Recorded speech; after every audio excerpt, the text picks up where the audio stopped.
Y vamos al último punto que yo les mencioné, al inicio realmente de todos estos cassettes, disquetes. Vamos a hablar, aunque más no sea en forma corta, sobre los obstáculos o dificultades con los cuales se encuentra todo encargado de grupo.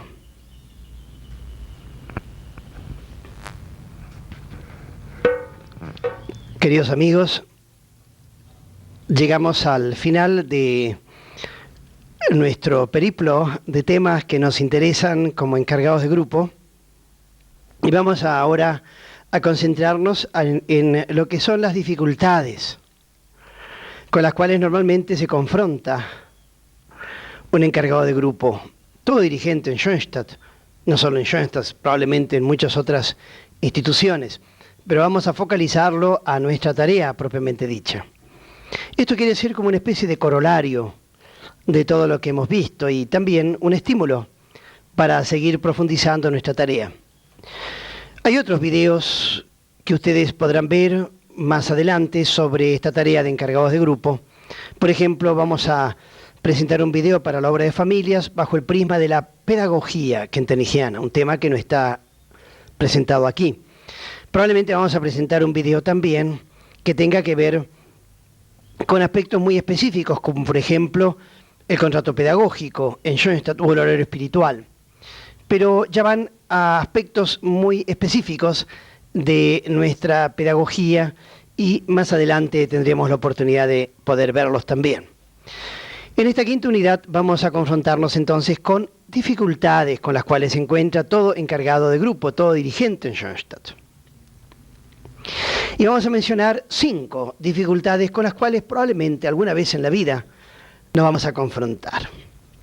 La primera de ellas se llama la incompetencia para la tarea que se nos ha delegado. Incompetencia, yo no me siento competente para aquella tarea que se me dio. No todos estamos capacitados de entrada para asumir una tarea. Imagínense ustedes en el campo familiar, si ubicásemos la realidad, por ejemplo, de la paternidad o maternidad. ¿Quién de los que normalmente hoy en día se casan están capacitados para ser padres y madres de familia? Hay un cierto instinto materno, paterno. Hay una cierta capacitación hereditaria para esta tarea. Hay algo que Dios ha colocado en el instinto del ser humano para poder realizar esta función. Pero capacitados, probablemente muy pocos. Y puede también sucedernos a nosotros como encargados de grupo que nos sintamos incompetentes para esto, no estamos capacitados para eso. Y ante la oferta, el pedido, la sugerencia, si pudiésemos ser encargados de grupo, recibimos esa sugerencia por parte del asesor o de los jefes de rama o del encargado del proyecto jubileo, y nuestra respuesta inmediata es: lo siento en el alma, no estamos capacitados para eso. No les ha sucedido quizás a ustedes, nos ha sucedido a nosotros asesores. En la vida a veces nos colocan exigencias y demandas, desafíos que son aparentemente o realmente más arriba, más allá de nuestras posibilidades. Frente a esta primera dificultad, no me siento del todo competente. Hay algunas respuestas. La primera de ellas es, en realidad, solo uno aprende con el ejercicio. Tiene una cierta visión global, pero solo el ejercicio nos regala a nosotros la posibilidad de ser capaces para algo. De allí que en muchas empresas se pide a la persona que tenga un mínimo de experiencia. ¿Para qué? Para que pueda desarrollar bien su tarea. Por eso, ante esa primera dificultad, la única respuesta primera que tenemos es: en realidad, el ejercicio es lo que hace al maestro, no tanto la capacitación previa. Tenemos que estudiar, para eso tenemos posibilidades, pero realmente cuando uno se confronta con el enfermo, sabe perfectamente, o más o menos con la experiencia, qué es lo que tiene que diagnosticarle y qué terapia tiene que indicarle a este paciente. Una segunda respuesta: si la mater nos ha elegido a nosotros para esta tarea, sabe perfectamente que estamos o no capacitados para la misma. Y por eso ya no depende tanto de uno, la aceptación o no, sino que hay que tirarse un poco al río, hay que tirarse al agua, a la pileta y empezar a nadar. Y nadando descubrimos que podemos lograr muchas cosas que normalmente no sabíamos que teníamos en el recipiente interior de nuestras capacidades.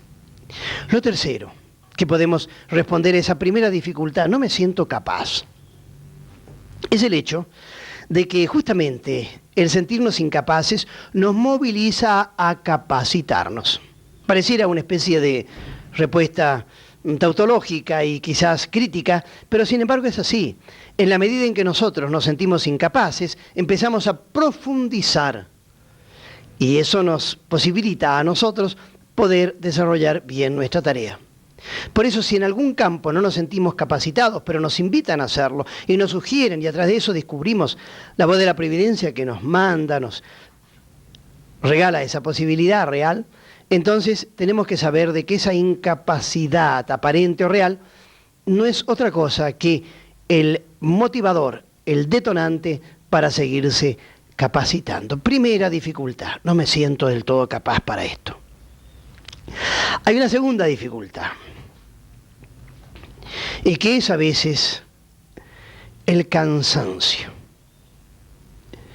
Esto se da sobre todo después de un cierto tiempo. El darnos cuenta que tenemos muchas otras actividades y que por tanto nos sentimos muchas veces cansados de esto. Tener que hacer siempre lo mismo, aunque siempre sea diferente. La tarea de encargado de grupo significa siempre tener como una preocupación, y esa preocupación por el grupo, esa demanda que los demás tienen, y que a veces también el movimiento nos coloca a nosotros, puede ser como demasiado pesado, y tarde o temprano nos cansamos. El ritmo diario, las tareas laborales, los problemas naturales que cada uno tiene, las dificultades con las cuales se encuentra en el mundo social, el problema económico, nos va también desgastando. Y encima ahora, esta tarea de encargados de grupo. Y llega un momento en donde, un día en que tenemos reunión, no tenemos ganas de ir, no tenemos fuerza, nos sentimos cansados. Tratamos de mandarlo al marido o a la mujer que vaya a nuestro nombre, y lógicamente el otro o la otra se resiste, y con razón, porque dice que no vamos juntos o no. De modo tal que muchas veces vamos a regañadientes a esa misma reunión, habiéndonos preparado o no. Ese cansancio es típico de todo dirigente. Y le pasa no solamente a ustedes como dirigentes en Schoenstatt, seguramente les pasa como dirigentes en otros ámbitos de la vida, y nos puede pasar a nosotros como sacerdotes o religiosos, en muchos campos, en muchos ambientes. Nos sentimos cansados, la vida nos cansa, la edad nos cansa, no todos tienen, como quizás muchos de ustedes, 35 o 40 años, a veces tenemos 55, 60 años, de modo tal que también ese peso psicológico hace menguar la fuerza y la capacidad creativa que deberíamos tener para afrontar una serie de dificultades que tenemos en el ambiente con nuestros grupos. ¿Qué decir frente a esto? Creo que es normal, pero además, esto debe ser para nosotros un apelo a la confianza en Dios, a la oración, al capital de gracias, a pedirle a Dios que nos tienda la mano y a saber que una tarea es valiosa, no en primer lugar cuando la hacemos solamente y en primer lugar con gusto, sino cuando muchas veces tenemos que afrontar algo para lo cual estamos cansados. La educación de los hijos, por ejemplo, nos puede cansar, la labor cotidiana nos puede cansar, el trabajo concreto nos puede cansar, y sin embargo lo seguimos haciendo. ¿Por qué? Porque tenemos una gran motivación. Por eso lo que cada día nos despierta, lo que le da sentido al amanecer, lo que le da razones para despertarse y ponerse en camino, son en última instancia los grandes ideales, la esperanza que la Madre y el Señor ha depositado en nosotros. Ellos que también seguramente muchas veces en su vida se sintieron cansados ante tantos desafíos de la vida, ellos deben regalarnos a nosotros la energía, la fuerza, para no quedarnos a mitad de camino, para no empezar a cortar, digamos así, y recortar la entrega de aquella promesa que un día hicimos. Por eso entonces esta segunda dificultad, el cansancio. Hay una tercera dificultad, queridos amigos, en todo dirigente, no solo en Schoenstatt, sino en todo dirigente en todos los ámbitos de la vida.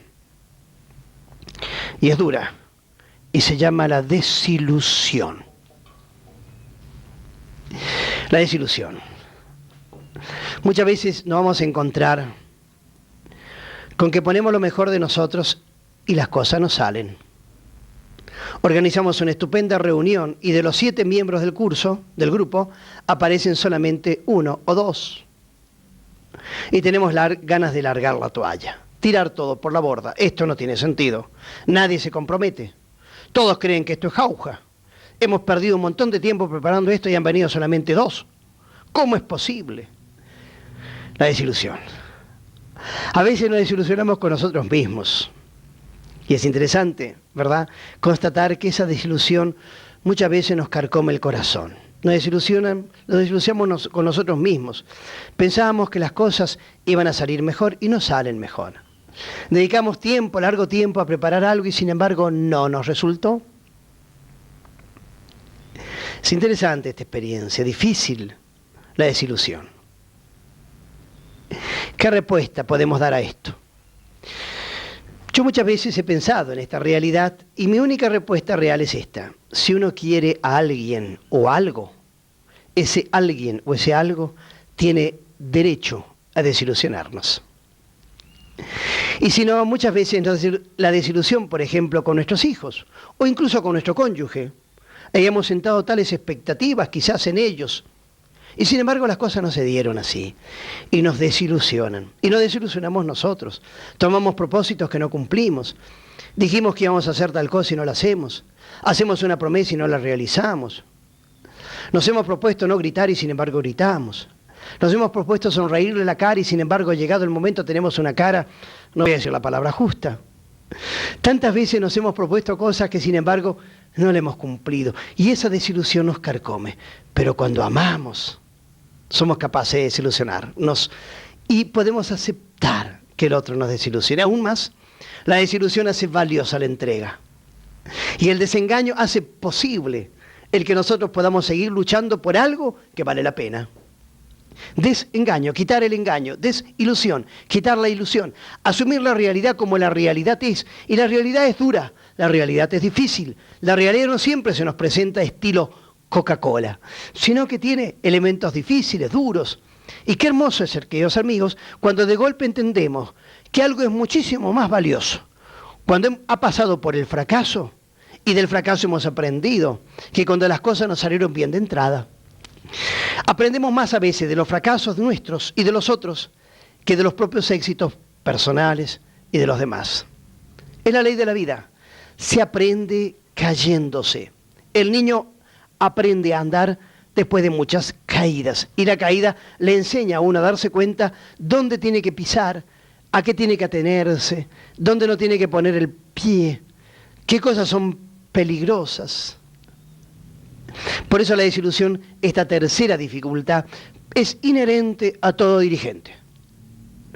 Si las cosas y las personas nunca nos desilusionaran, estaríamos en el paraíso y las personas serían santas o perfectas. El hecho de que nos desilusionen es señal de que estamos en la tierra y hay que seguir cabalgando y hay que seguir andando. Y que las personas nos desilusionen es el sello de que esas personas están en camino, igual que nosotros, hacia una perfección que solo será posible de llegar y de alcanzar más allá del umbral de esta tierra. Es decir, cuando el Señor nos llame, y allí sí, más allá, todo será perfecto. Acá todo es borrador. Está hecho más o menos. Está escrito a tinta y no siempre perfecta. Las letras bien hechas están en la eternidad. Tercera dificultad de todo dirigente en Schoenstatt. Vamos a ir a una cuarta dificultad. Y es la falta de tiempo. Todo dirigente en Schoenstatt, como todo dirigente importante,